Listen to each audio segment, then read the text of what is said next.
We're going to dive right into the character cards. Each of your male and female assistants are going to have character cards. You can keep those in front of you so you can keep closer track on their statistics and their abilities.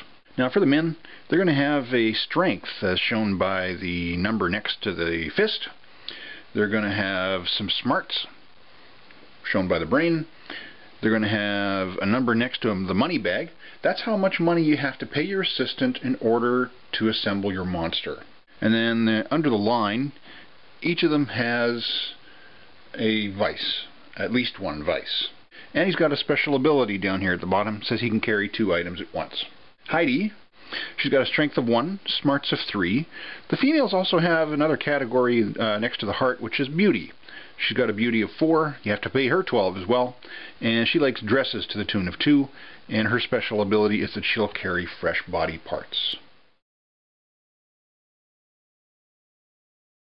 Next we're going to talk about the action cards. And specifically for setting up the game, one of the types of cards is the headlines. They all have the newspaper on them. This one says labor unrest at hospital, something that's happening in town. Let me just show you on the board. At the beginning of the game, you're going to get dealt a hand of 3 cards. If you have any headlines, they're a play immediately type of card and they have to all be played.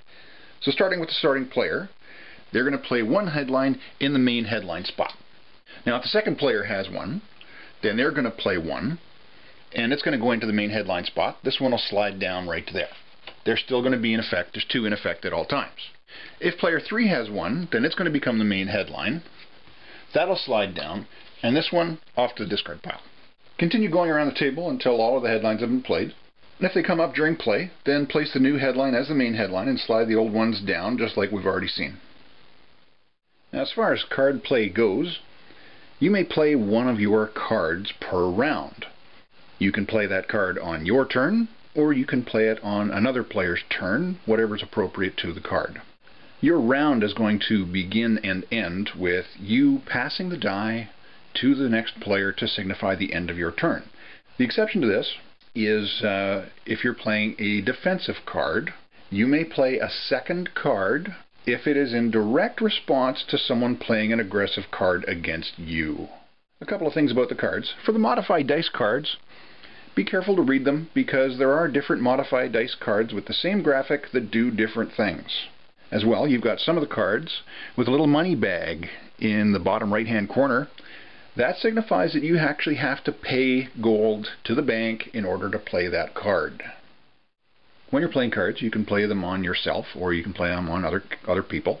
When you're talking about your own characters, each of your assistants can carry 1 item, whether that be a wheelbarrow or whether that be a body part or whether that be supplies. As well, they can also carry 1 weapon, such as the big pointy rock or the meat cleaver. So you can just kind of put that next to your character card in front of you. You may discard 1 card per round. However, it costs you 1 gold to do that. And you don't get to replace the card in your hand, you don't get to draw, until you've passed the die to signal the end of your turn. And that's when you're going to draw all of your cards back up to 3.